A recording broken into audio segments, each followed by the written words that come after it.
شروع اللہ کا نام لے کر جو بڑا مہربان نہایت رحم والا ہے۔ نون، قلم کی اور جو کچھ لکھنے والے لکھتے ہیں اس کی قسم کہ اے پیغمبر صلی اللہ علیہ وآلہ وسلم، تم اپنے پروردگار کے فضل سے دیوانے نہیں ہو، اور بے شک تمہارے لیے بے انتہا اجر ہے، اور یقیناً تم اخلاق کے اعلی مرتبے پر ہو۔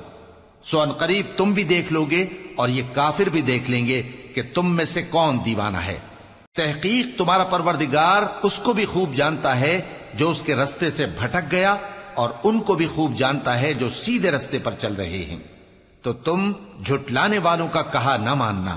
یہ لوگ چاہتے ہیں کہ تم نرمی اختیار کرو تو یہ بھی نرم ہو جائیں، اور کسی ایسے شخص کے کہے میں نہ آ جانا جو بہت قسمیں کھانے والا ہے، ذلیل ہے، شرارت سے اشارے کرنے والا، لگائی بجھائی کرنے والا، مال دینے میں بڑا بخیل، حد سے بڑھا ہوا بدکار، سخت خو اور اس کے علاوہ بدذات ہے، اس سبب سے کہ مال اور بیٹے رکھتا ہے۔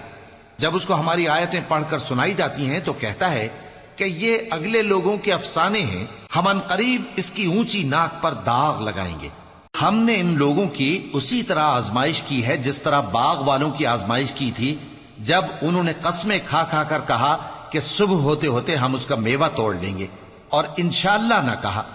سو وہ ابھی سو ہی رہے تھے کہ تمہارے پروردگار کی طرف سے راتوں رات اس پر ایک آفت پھر گئی، تو وہ ایسا ہو گیا جیسے کٹی ہوئی کھیتی۔ پھر جب صبح ہوئی تو وہ لوگ ایک دوسرے کو پکارنے لگے کہ اگر تم کو کاٹنا ہے تو اپنی کھیتی پر سویرے ہی جا پہنچو۔ سو وہ چل پڑے اور آپس میں چپ کے کہتے جاتے تھے کہ آج وہاں تمہارے پاس کوئی فقیر نہ آنے پائے، اور کوشش کے ساتھ سویرے ہی جا پہنچے، گویا پیداوار پر قادر ہیں۔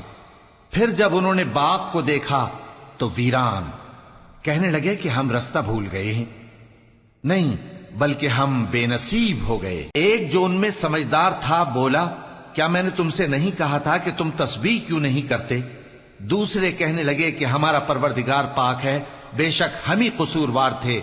پھر لگے ایک دوسرے کی طرف رخ کر کے ملامت کرنے، کہنے لگے ہائے شامت، ہم ہی حد سے بڑھ گئے تھے، امید ہے کہ ہمارا پروردگار اس کے بدلے میں ہمیں اس سے بہتر باغ عنایت کرے۔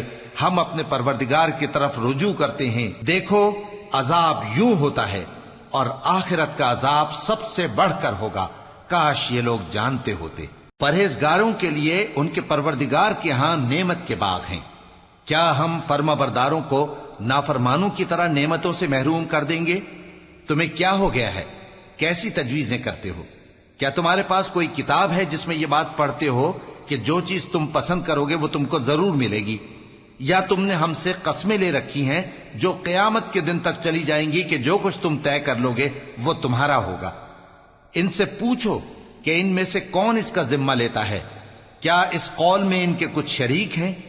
اگر یہ سچے ہیں تو اپنے شریکوں کو لے آئیں۔ جس دن پنڈلی سے کپڑا اٹھا دیا جائے گا اور کفار سجدے کے لیے بلائے جائیں گے، پھر وہ سجدہ نہ کر سکیں گے، ان کی آنکھیں جھکی ہوئی ہوں گی اور ان پر ذلت چھا رہی ہوگی، حالانکہ پہلے اس وقت سجدے کے لیے بلائے جاتے تھے جبکہ وہ صحیح و سالم تھے۔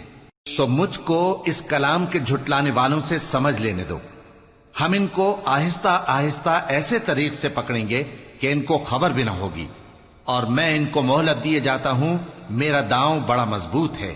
اے نبی، کیا تم ان سے کچھ معاوضہ مانگتے ہو کہ ان پر تاوان کا بوجھ پڑ رہا ہے، یا ان کے پاس غیب کی خبر ہے کہ اسے لکھتے جاتے ہیں؟ سو اپنے پروردگار کے فیصلے کا انتظار کیے رہو، اور مچھلی کا لقمہ ہونے والے یونس کی طرح نہ ہونا کہ انہوں نے اپنے رب کو پکارا جبکہ وہ دل ہی دل میں گھٹ رہے تھے۔ اگر ان کے پروردگار کی مہربانی ان کو نہ سنبھال لیتی تو وہ چٹیل میدان میں ڈال دیے جاتے مذموم حالت میں۔ پھر ان کے پروردگار نے ان کو برگزیدہ کر کے نیکوکاروں میں شامل کر لیا۔ اور کافر جب یہ نصیحت کی کتاب سنتے ہیں تو یوں لگتے ہیں کہ تم کو اپنی نگاہوں سے پھسلا دیں گے، اور کہتے ہیں کہ یہ تو دیوانہ ہے۔ اور لوگوں، یہ قرآن تمام جہانوں کے لیے نصیحت ہے۔